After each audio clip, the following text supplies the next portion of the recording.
السلام عليكم ورحمة الله.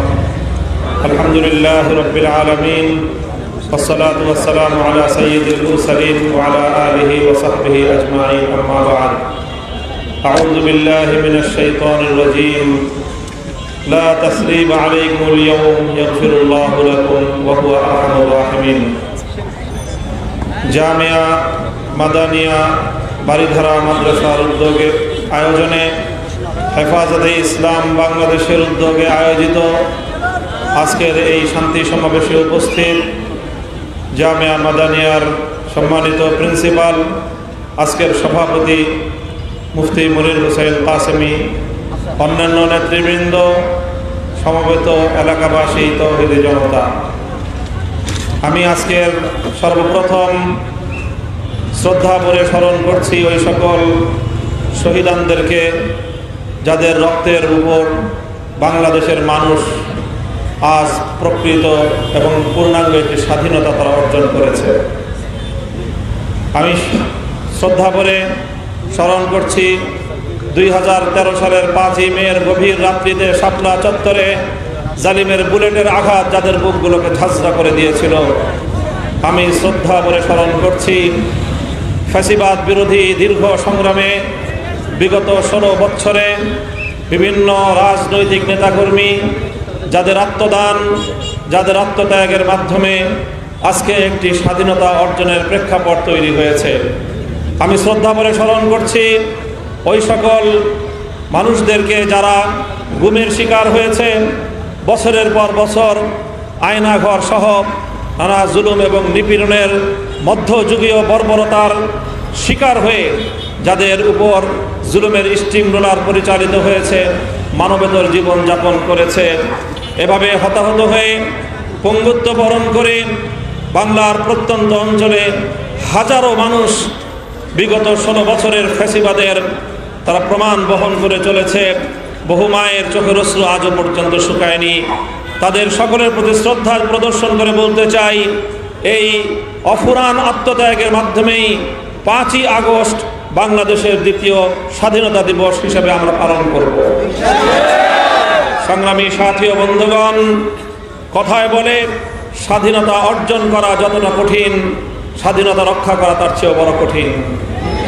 এদেশের বিপ্লবী তরুণ ছাত্র জনতা আজ যে নতুন ইতিহাস রচনা করেছে, জগদ্দল পাথরের মতো চেপে বসা 16 কোটি মানুষের বুকের উপর থেকে শেখ হাসিনা জালিম শাহী নামক এই জগদ্দল পাথরকে, এই ফ্যাসিবাদকে তারা এই জাতির বুকের উপর থেকে অপসারণ করার ক্ষেত্রে যে ঐতিহাসিক ভূমিকা পালন করেছে, অনাগত বাংলাদেশের নয় বিশ্ব ইতিহাস আজকের এই বাংলার তরুণ ছাত্র জনতাকে শ্রদ্ধা ভরে স্মরণ করবে। এই সংগ্রামের অন্যতম সৌন্দর্য হল ফ্যাসিবাদ বিরোধী, বৈষম্য বিরোধী ছাত্র আন্দোলনের অন্যতম বৈশিষ্ট্য আমরা লক্ষ্য করেছি, রাজপথে ছাত্র জনতার মধ্যে কোনো দলীয় সংকীর্ণতা ছিল না, কোনো ভেদাভেদ ছিল না। স্কুলের ছেলেরা, মেয়েরা, কলেজ থেকে ছাত্ররা, ইউনিভার্সিটি থেকে ছাত্ররা, আমাদের মাদ্রাসা, আলিয়া মাদ্রাসা, কওমি মাদ্রাসাগুলোর ছাত্ররা তাদের মধ্যকার পার্থক্যের সকল দেয়ালগুলো ভেঙে গুড়িয়ে দিয়ে হাতে হাত রেখে টেকনাফ থেকে তেঁতুলিয়া পর্যন্ত মানবতার যে বন্ধন তারা রচনা করেছিল, সমস্ত জুলুম এবং সমস্ত অত্যাচারের ফ্যাসিবাদ তাদের এই ঐক্যবদ্ধ অটুট বন্ধনের সামনে সম্পূর্ণভাবে পরাজিত হয়েছে। একটি ঐতিহাসিক অভ্যুত্থানের মধ্য দিয়ে আজকে বাংলাদেশের মানুষ স্বাধীনতা অর্জন করেছে। প্রিয় দেশবাসী, কাজেই আমি আবার স্মরণ করিয়ে দিচ্ছি, স্বাধীনতা অর্জন করা যত কঠিন, স্বাধীনতা রক্ষা করা তার চেয়ে বড় কঠিন। আমাদেরকে ভুলে গেলে চলবে না, পরাজিত শক্তি বসে নেই, তারা অন্ধকারে মুখোশের আড়ালে ষড়যন্ত্র করছে ছাত্র জনতার এই ঐতিহাসিক বিজয়কে কলঙ্কিত এবং কলুষিত করবার জন্য। বিভিন্ন জায়গায় আত্মঘাতী সাবোটাজ ধর্মী বিভিন্ন কার্যকলাপ পরিচালনা করছে, জনগণের জানমাল, ইজ্জত, আবরুর, নিরাপত্তা বিঘ্নিত করছে। সংঘবদ্ধভাবে বিভিন্ন জায়গায় সংখ্যালঘুদের বাড়িঘর, তাদের সহায় সম্পদ, তাদের উপাসনালয়ে আক্রমণ পরিচালনা করছে। বিভিন্ন মানুষের ব্যবসা প্রতিষ্ঠান, দোকানপাট, শোরুমগুলোতে রাতের অন্ধকারে হামলা চালিয়ে লুটপাট চালাচ্ছে। বিভিন্ন আবাসিক এলাকায় সংঘবদ্ধ হয়ে সেই অপশক্তি ডাকাতি করছে। বিভিন্ন এলাকা থেকে আমরা সেই সকল সংবাদগুলো পাচ্ছি। মহাসড়কে তারা সংঘবদ্ধ হয়ে সর্বসাধারণের সকল সহায় সম্পদ তারা লুণ্ঠন করছে। কাজে এই ক্ষেত্রে আজকে ছাত্র জনতাকে, শান্তিপ্রিয় জনতাকে একটি ঐতিহাসিক ভূমিকা পালন করতে হবে। দেশপ্রেমিক সেনাবাহিনীর সাথে কাঁধে কাঁধ মিলিয়ে বাংলার 55,000 বর্গ মাইলকে এই দুর্বৃত্তায়ন থেকে আমাদেরকে মুক্ত রাখতে হবে। এজন্য আমি বলবো, আমরা দেখছি ঢাকার শহর সহ বাংলাদেশের প্রতিটি শহরে আজকে ছাত্র জনতা তারা ট্রাফিকিং এর মাধ্যমে সড়কে যে অভূতপূর্ব শৃঙ্খলা ফিরিয়ে এনেছে। এজন্য আজকে আমি সকল ছাত্র জনতাকে আমি আমার পক্ষ থেকে, হেফাজতে ইসলামের পক্ষ থেকে তাদেরকে আমি ধন্যবাদ জ্ঞাপন করছি। শুধু সড়কে শৃঙ্খলা প্রতিষ্ঠার মাধ্যমেই আমাদের দায়িত্ব ক্ষান্ত হবে না। রাষ্ট্রের প্রতিটি গুরুত্বপূর্ণ স্থাপনায় প্রহরা বসাতে হবে। তোমরা ছাত্র জনতা দেশের সাধারণ জনগণকে সঙ্গে নিয়ে প্রতিটি গুরুত্বপূর্ণ রাষ্ট্রীয় স্থাপনায় প্রহরা বসিয়ে তার নিরাপত্তা নিশ্চিত করো। গণভবন, সংসদ ভবন, প্রধানমন্ত্রীর কার্যালয় সহ যেই সকল জায়গাগুলো ফ্যাসিবাদ দখল করে রেখেছিল, ফ্যাসিবাদের দখল থেকে মুক্ত রাষ্ট্রীয় সেই সকল স্থাপনাগুলোর নিরাপত্তা এবং তার সৌন্দর্য আমাদেরকে আবার ফিরিয়ে আনতে হবে।